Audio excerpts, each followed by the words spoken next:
Hello and welcome to another episode of Sports and Songs Podcast. This is season 7, episode number 13. Tonight's our Songs edition. We're going to review an album, Andy. How are you? Good. We're in the month of February where it's gone country. We do country albums this month. All month we're going to do country albums for the month of February. Andy's going to select an album, do a full review on it. We've got a good one today, ladies and gentlemen. Yes, it's kind of doing a little cross. I'm trying to find enough to make all 4 albums this month to be in the same category. Okay. Athletes who've recorded country music albums. So crossover is the topic. Yes. Crossover, guys. Sports and songs. The first one, this guy's actually done 5 albums. I'm not doing all his albums this month because it's country albums. And only 3 of them are country. The other 2 are Christian albums. Here to educate. This week's album, I'm So Lonesome I Could Cry by Terry Bradshaw. The original TB12 right there. Look at that. Show them the back album cover. Ooh. Hold on, ladies. All right, here's the back. There's the front. Now just get a load of this. There it is. Ladies out there. If that don't scream late 70s country music, then I don't know what does. Oh, the belt, the shirt. Yep, the comb over. The necklace. It is, Bradshaw's got it all going on right there. All right, so here we go. And just, you say he's got it going on, check this out. Okay, not only did that song hit number 17 on the charts, in 1976, NFL quarterback Terry Bradshaw and the Pittsburgh Steelers earned their 2nd consecutive Super Bowl trophy. Yet, while his football career would be eventually ensure him a spot in the Pro Football Hall of Fame, Bradshaw was also moonlighting in another profession, that of a country singer. Just 2 weeks after the fourth quarter rally to give the Steelers a 21-17 victory in the Super Bowl over the Dallas Cowboys, Bradshaw debuted on the charts of what would become the best-selling single and the title off his LP, the crooner version of Hank Williams' song, I'm So Lonely I Could Cry. Signed to Nashville's Mercury Records after auditioning for a label executive over the phone by singing another Hank Williams song, Your Cheating Heart, Bradshaw's NFL offseason included appearances at nightclubs and festivals, catering to the country crowd. But his passion for music was hardly new. Growing up in Shreveport, Louisiana, Bradshaw sang music to the choir at Shreveport's Calvary Baptist Church and heard country music on the hugely popular Louisiana Hayride, which was on the KWKH radio station. His high-profile day job and smooth voice style, reminiscent that of Glenn Campbell, led to I'm So Lonesome I Could Cry to number 17 on the charts. As the single began climbing, he made TV rounds, including appearances on syndicated shows such as Pop Goes the Country Music. In addition to the Williams tune, Bradshaw's album featured his takes on 4, not 1, not 2, not 3, but 4 Roger Miller songs, including The Last Word and Lonesome Is Me, released as a follow-up to his hit single.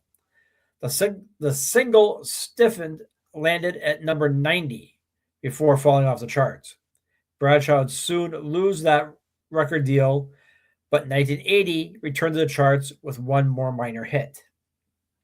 So here he plays football, and 2 weeks later he says, now, you hear a lot of athletes there doing rap albums and this and that. Yes, a lot of these Bradshaw songs were all cover songs. I get that. But, it just, he did a couple albums. He had the look, too. I think that's what made it. Bradshaw had that look of a country western singer. The clothes make the man. You can tell in those pictures. But he wasn't huge, bulking muscles. He wasn't long, flowy hair. He was country western look. Louisiana voice sound. Grew up on it. It's not like someone came and said, hey, Terry, you look good on front of a camera. Can you sing? No. This kind of something he always wanted to do. Like I said, he's done other albums too. Let me get back to my notes here. Until You and Here in My Heart. He did those back in 81. And then 96 he sings Christmas songs of the whole world and Terry and Jake. So he did those there. Christian albums, the last two.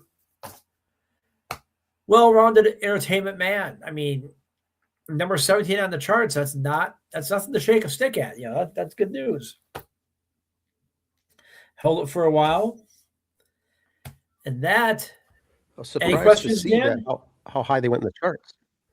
Yeah. Yeah, I was just surprised to see how high those hits went in the chart. That's like I said, nothing to shake a stick at there. Some good stuff. Yeah, it was number 17 on the U.S. country chart, to be exact, the country chart. 91 on the crossover chart, and then 17 in the Canadian country chart. So, yeah. And the fact that he did, multiple albums. Yep. Now, if he would have done this back in the day, if he would have been doing it now, in other words, with the digital, there's so much, he would have been trending on Twitter so much because of the football stature that he would have been able to sell albums. So once again, his name was big and big enough that he, put together a couple albums, and boy, and had I'm some not taking success. away from the success. Number 17, not taking away from that at all. And today, that'd have been number one with social media and everything else. And the way you get plays on Spotify and YouTube and stuff. Well, think of, let's say Travis Kelce does an album now or something. It doesn't even have to be good as basically the face of the NFL. People are going to buy it. Maybe listen to it once or twice and never again, but it's going to sell because that's how big Bradshaw was back then. Yep. And you live the famous celebrity around Terry Bradshaw. He happens to throw a country album together. Now, if you recall, we've mentioned this before. You know who his backup was when he was in college? No, I know the answer, though, I think. Phil Robertson, the guy from Duck Dynasty, the old man from Duck Dynasty. Oh, yes. That was his backup quarterback in college. Duck Dynasty guy. Well, that's right. That's a great trivia question, I guess I'll say.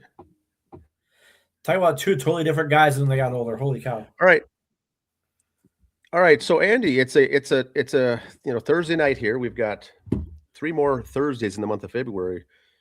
We'll have possibly some crossover album reviews. Athletes who made country albums. Yep. Athletes. Okay. Specifically athletes that made Yes. As we mostly football players, there has been albums. Some others. Now there has been some that they played college football or maybe a year pro that went to country music and became big stars. We're not doing those. These are where there were more. The athlete was the bigger star, and they did an album or two. Okay. Not because like Toby Keith, yes, he played college football and then went on to a great career. That's not who we're doing this month. We're focused. The sport was first, and music came later. Names. Yep. All right. So if you have questions or comments or any little juicy tidbits for the Terry Bradshaw album, I've got 3 or 4 others in the bag, but if you think of another one, drop it in the comments. Yeah, and he did a couple of Christian albums as well. Yes. Well, we're here to educate. That's the theme of the show. So, yes. Good stuff, Andy. Thank you. All right. We'll see you next week and have a good weekend. Bye. See ya.